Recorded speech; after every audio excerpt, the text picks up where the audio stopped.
जन्माष्टमी की कहानी। दोस्तों, इस कहानी में हम आपको दिखाएंगे कि हम कृष्ण जन्माष्टमी इतने धूमधाम से क्यों मनाते हैं। लेकिन कहानी शुरू करने के पहले सब्सक्राइब करें हमारे चैनल लुलु टीवी को।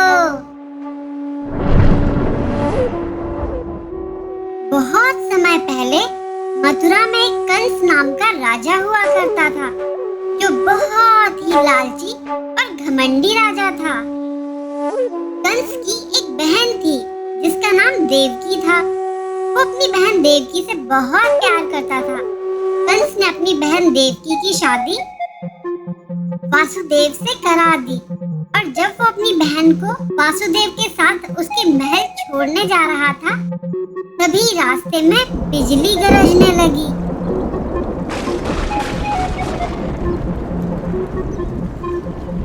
और फिर एक आकाशवाणी होती है।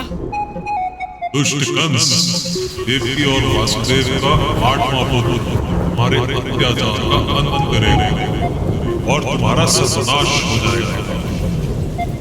ये सब सुनकर तो कंस डर ही जाता है और अपनी बहन और वासुदेव को बंदी बना लेता है।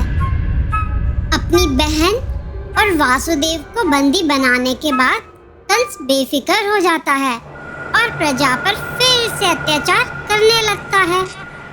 तभी देवकी को पहला पुत्र होता है।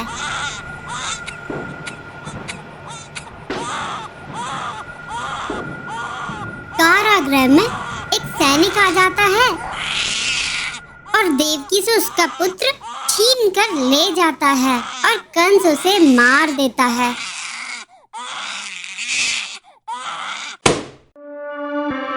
एक के बाद एक कंस देवकी के 7 बच्चों को मार देता है।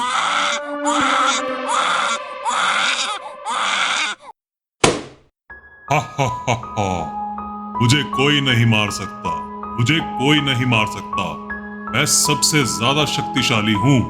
हा हा हा हा। जब देवकी के 8वें बच्चे का जन्म हुआ तो कारागृह में रोशनी आ गई और एक बार फिर से आकाशवाणी हुई। वासुदेव, इस बच्चे को यमुना नदी के पास गोकुल ले जाओ और वहाँ पर अपने मित्र नंद और यशोदा की जन्मी संतान से बदल देना। और फिर रोशनी खत्म हो जाती है। फिर क्या था, वासुदेव की हथकड़ियाँ अपने आप टूट जाती हैं और कारागृह का दरवाजा भी अपने आप खुल जाता है। वासुदेव फटाफट अपने बच्चे को एक टोकरी में डालते हैं और निकल जाते हैं गोकुल की ओर। बाहर आकर उन्होंने देखा कि सारे पहरेदार गहरी नींद में सो रहे थे। वासुदेव की बाहर जाने की भनक किसी को भी नहीं लगी।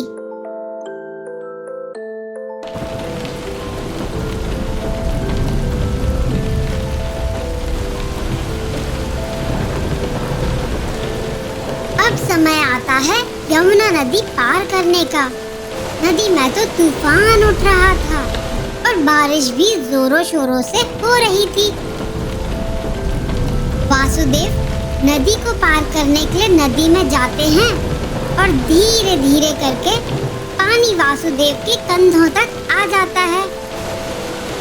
और जब बारिश रुकने का नाम ही नहीं ले रही थी तो एक 10 सिर वाले सांप शेषनाग ने छतरी बनकर बच्चे को बारिश से बचा लिया। अब तक तो वासुदेव ये जान चुके थे कि उनका पुत्र कोई मामूली बच्चा नहीं है, वो दिव्य बच्चा है। आखिरकार वासुदेव गोकुल पहुंच ही जाते हैं। नंद के घर पर वासुदेव अपने बच्चे को रखकर वासुदेव यशोदा की बेटी ले लेता है और वापस कारागृह में आ जाता है। जब कंस को ये पता चला कि वासुदेव का 8वां पुत्र नहीं पुत्री है, तो वो सोच में पड़ जाता है कि आकाशवाणी तो ये हुई थी कि देवकी का 8वां पुत्र कंस का विनाश करेगा। एक लड़की मेरा क्या बिगाड़ पाएगी? लेकिन अगर उसने मेरा वध कर दिया तो मैं उसे छोड़ नहीं सकता हूँ। कारागृह में देवकी और वासुदेव अपनी बच्ची के साथ बैठे होते हैं और तभी वहाँ कंस आता है और बच्ची को छीन लेता है।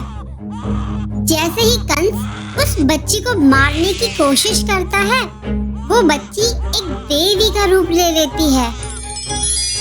दुष्ट कंस, तू जिसे मारना चाहता है, देवी का वो 8वां पुत्र जन्म ले चुका है और तेरा विनाश तो निश्चित है और तेरा सर्वनाश होकर ही रहेगा। नहीं, ऐसा कभी नहीं होगा।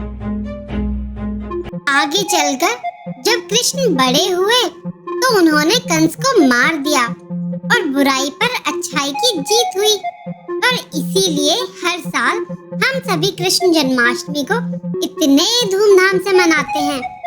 हैप्पी कृष्ण जन्माष्टमी। दोस्तों, अगर आपको ये कहानी अच्छी लगी हो तो इसे लाइक जरूर करना और हाँ, सब्सक्राइब करना बिल्कुल ना भूलें हमारे चैनल लुलु टीवी को। बच्चों, आज हम एक आजाद हिंदुस्तान में रह रहे हैं, लेकिन क्या आपको पता है कि ये आजादी के लिए हमारे देश के बहुत सारे वीरों ने अपनी कुर्बानी दी है। अगर आपको ये आजादी की कहानी देखना है तो आप हमारा आजादी की कहानी वाला वीडियो जरूर देखना, जिसका लिंक आपको डिस्क्रिप्शन में मिल जाएगा।